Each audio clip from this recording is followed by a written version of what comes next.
In the realm of political analysis, patterns emerge before power shifts become visible. June 2025 revealed such patterns across Indonesia's political landscape. I am Kaide, and this is Indonesia Political Focus. This month witnessed President Prabowo Subianto's strategic positioning at the St. Petersburg International Economic Forum. His administration demonstrated measurable achievements. Rice and corn production increased by 50% within 7 months. This represents more than agricultural success. It signals policy implementation effectiveness under systematic pressure. Simultaneously, constitutional challenges were navigated while maintaining an 81% public approval rating. These dynamics reflect deeper currents in Indonesian political psychology and governance structures. We examine strategic positioning, policy momentum in downstream industrialization, evolving power matrices, and their implications for Indonesia's political trajectory. The assessment begins now. June 2025 emerges as a month of strategic consolidation for the Prabowo administration. The political atmosphere demonstrated what analysts characterize as sophisticated diplomatic engagement paired with domestic policy momentum. Key political themes crystallized around Indonesia's enhanced global positioning through BRICS membership and Russia relations. Agricultural policies successfully addressed historical food security concerns. The ongoing tension between democratic governance and expanded military roles in civilian administration remained a critical dynamic. These developments connect to broader trends we have been tracking. The administration's commitment to downstream industrialization, or hilirisasi, continues. The careful balancing act between international engagement and domestic development priorities persists. One development demands particular attention: President Prabowo's direct intervention in resolving an Aceh North Sumatra border dispute via video conference while traveling to Russia. This demonstrates what observers call a hands-on approach to regional governance. It may signal increasing centralization under his administration. The psychological impact on regional leaders cannot be understated. The successful deflection of constitutional challenges to Vice President Gibran Rakebuming Raka's legitimacy reveals strategic coalition management. Combined with the administration's ability to maintain legislative control despite ongoing protests, this demonstrates the strength and cohesion of Prabowo's governing coalition. The sociological implications suggest effective narrative control and institutional coordination. Presidential activities during June reveal systematic strategic positioning. Prabowo's participation in the St. Petersburg International Economic Forum from June 18th to 20th represented what diplomatic observers characterize as a transformative moment for Indonesia's international profile. His keynote address showcased unprecedented agricultural achievements. Indonesia reached 4.4 million tons in national rice reserves. This marks the highest in the nation's history. The president's diplomatic philosophy emerged clearly during Russian engagements. He declared, "I choose friendship over hostility." This positions Indonesia as a bridge between competing global powers. The psychological messaging here operates on multiple levels. Domestically, it reinforces non-aligned principles. Internationally, it signals pragmatic engagement over ideological positioning. His bilateral meeting with President Vladimir Putin yielded multiple strategic memoranda. These covered education, transportation, digital cooperation, and investment. The breadth suggests comprehensive relationship building rather than transactional engagement. Domestically, crisis management capabilities emerged through a cabinet meeting convened on June 24th. This addressed escalating tensions from the Iran-Israel conflict. The proactive approach reflects the administration's commitment to protecting Indonesian interests amid global instability. The timing demonstrates strategic awareness of potential spillover effects. Legislative dynamics faced complexity regarding electoral law reform. Deputy Speaker Sufmi Dasko Ahmed announced delays in election law revision discussions. Complications arose from constitutional court decisions about presidential thresholds and mandated separation of national and regional elections. This reflects deeper structural tensions within Indonesia's democratic framework. Policy momentum manifested in several key areas. The groundbreaking of the Karawang electric vehicle battery ecosystem on June 29 marked Southeast Asia's largest such project. This advances the Hilirisasi agenda through concrete infrastructure development. The sociological impact involves job creation and technological capacity building in strategic sectors. Finance Minister Sri Mulyani maintained fiscal discipline by revising the Free Nutritious Meals Program budget to IDR 350 trillion. This demonstrates pragmatic policy adjustment while maintaining social program commitments. The psychological messaging reinforces governmental responsibility and resource allocation effectiveness. Agricultural policy delivered concrete results that became cornerstones of both domestic legitimacy and international credibility. Vice President Gibran supplemented these efforts by pushing for sugar self-sufficiency by 2027. He also advocated for enhanced Hajj pilgrimage services for over 203,000 Indonesian pilgrims.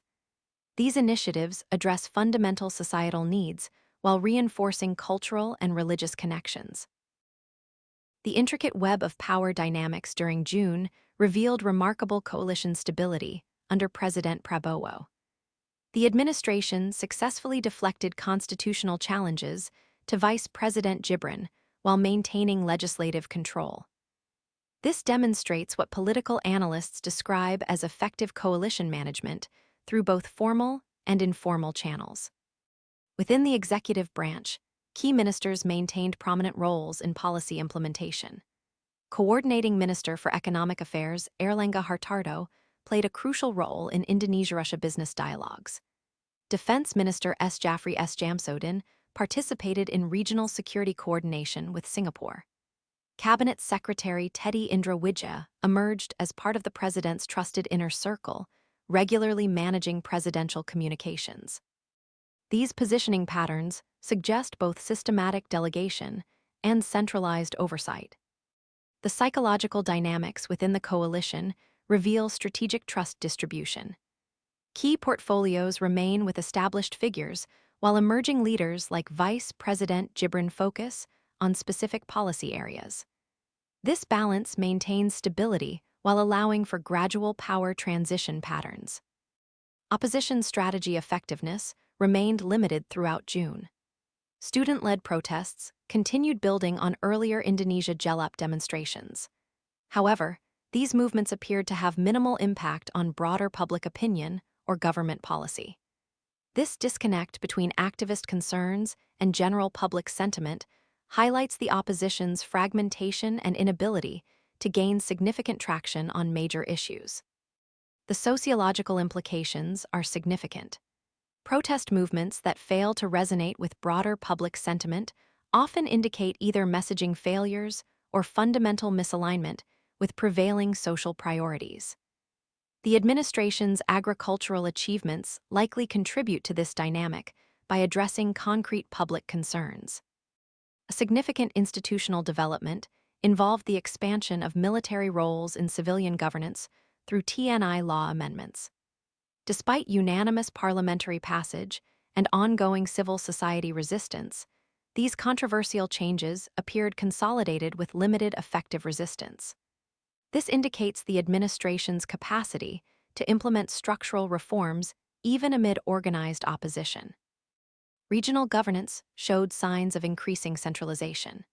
President Prabowo directly mediated disputes and implemented mandatory retreats for regional leaders. This systematic effort to align regional leadership with central government priorities represents a notable departure from traditional decentralization patterns in Indonesian politics. The psychological impact on regional autonomy and local decision-making authority requires continued monitoring. Public response to the Prabowo administration remained exceptionally positive throughout June. Polling data from the Indonesia Political Opinion Survey showed 81% satisfaction rates. This high approval rating provides crucial political capital for the administration's policy initiatives and international engagements. The survey revealed nuanced public perceptions. 19.5% of respondents viewed Prabowo as firm and dignified. 16.7% appreciated his anti-corruption stance. These characteristics suggest public alignment with leadership qualities that emphasize stability and integrity over charismatic appeal. The administration's agricultural achievements, particularly the claimed 50% increase in rice and corn production, likely contributed significantly to positive public perception. Food security addresses fundamental human needs and psychological security. Success in this area creates substantial political goodwill that extends beyond specific policy constituencies. Student-led protest movements continued throughout June, focusing primarily on opposition to TNI law amendments and demands for greater government transparency. However, these protests demonstrated limited traction beyond activist circles.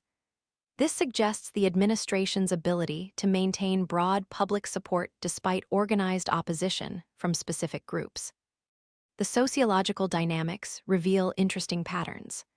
Organized civil society resistance operates within relatively narrow circles, while broader public sentiment remains supportive of the administration. This disconnect indicates either effective government messaging or fundamental satisfaction with policy outcomes among the general population. Religious and cultural policies maintained strong public support, particularly through government facilitation of Hajj pilgrimage services. Vice President Gibran's advocacy for fast-track facilities for Indonesian pilgrims demonstrated responsiveness to religious community needs. This reinforces support among religious constituencies who represent significant portions of the Indonesian electorate. The successful management of over 203,000 Indonesian Hajj pilgrims, despite some operational challenges, further reinforced the administration's commitment to religious services and cultural values. These achievements resonate with broader Indonesian public priorities and cultural identity markers. Indonesia's international positioning during June demonstrated sophisticated strategic calculus.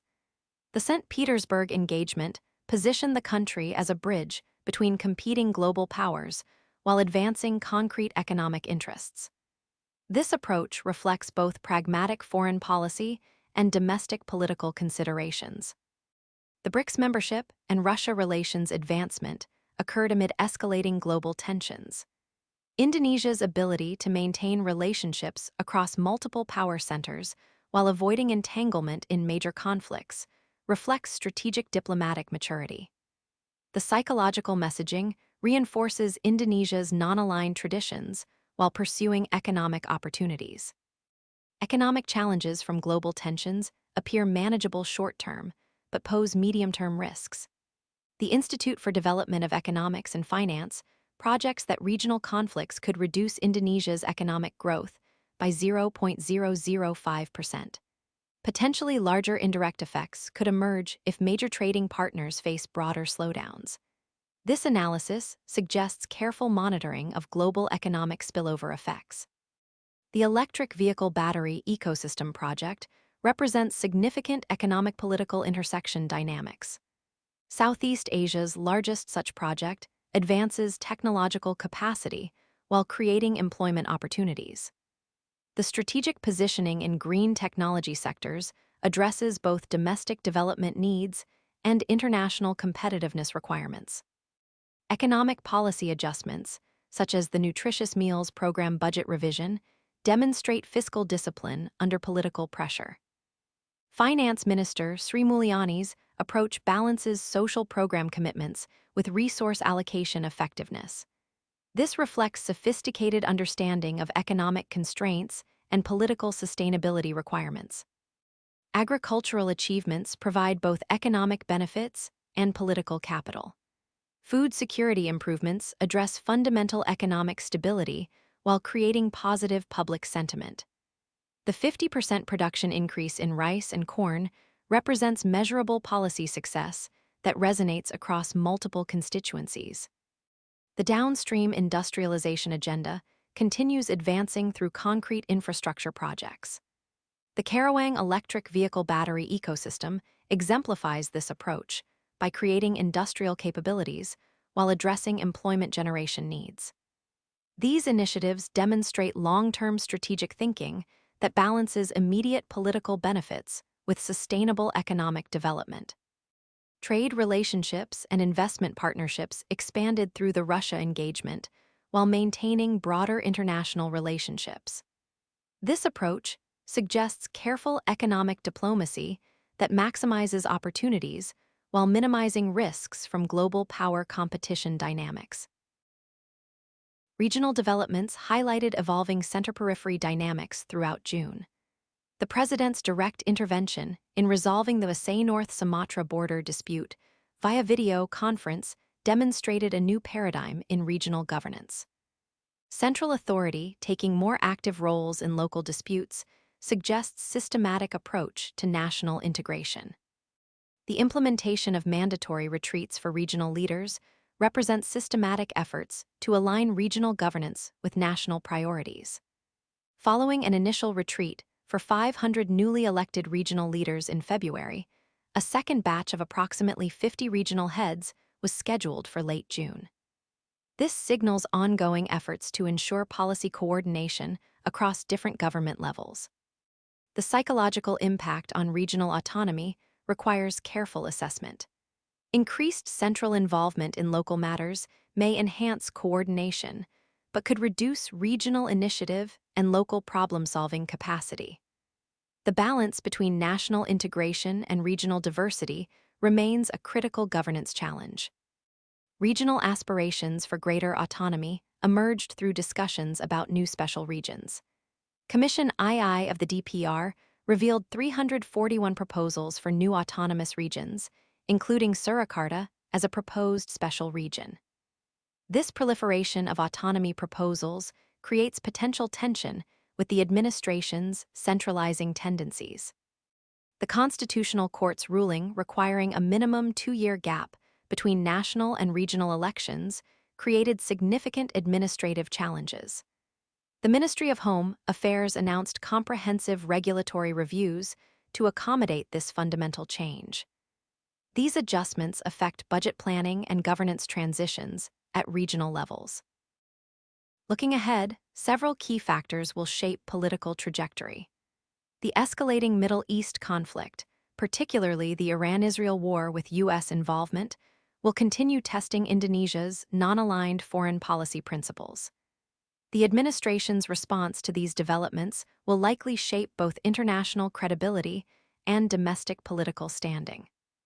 The ongoing controversy over military involvement in civilian governance suggests continuing constitutional tensions. While TNI law amendments have been passed, civil society resistance and constitutional challenges indicate this issue will persist. Effects on the administration's legitimacy and international reputation require monitoring. Environmental and sustainability initiatives will gain prominence through the electric vehicle battery project and broader Hilirisasi efforts. Success in these areas could enhance Indonesia's international standing and economic competitiveness in emerging green technology sectors.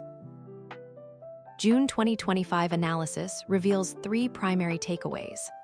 First, President Prabowo successfully elevated Indonesia's international profile through strategic diplomatic engagement, particularly with Russia and BRICS partners, while delivering concrete domestic achievements in agriculture and infrastructure. Second, the administration demonstrated remarkable political stability with 81% public approval and effective coalition management, despite ongoing constitutional challenges and civil society resistance. Finally, the balance between centralization and regional autonomy, along with expanded military roles in civilian governance, will likely define key governance challenges moving forward. The effectiveness of agricultural policies in maintaining food security, success of downstream industrialization, projects in creating employment, management of regional autonomy tensions, and navigation of increasingly complex international relations will shape the administration's trajectory. Political landscapes reveal their deepest truths not in dramatic moments, but in the quiet accumulation of systematic choices. June 2025 demonstrated such systematic consolidation. The patterns established this month will echo forward, shaping Indonesia's political evolution in ways both visible and profound. For comprehensive analysis of these developments and detailed data, access additional Indonesian political intelligence resources. Indonesia Political Focus returns next month with continued analysis of the archipelago's evolving political landscape. This concludes our June analysis. The political terrain remains dynamic. These developments carry implications that extend beyond immediate visibility. We observe, we analyze, we prepare for what emerges next. This is Kaide signing off.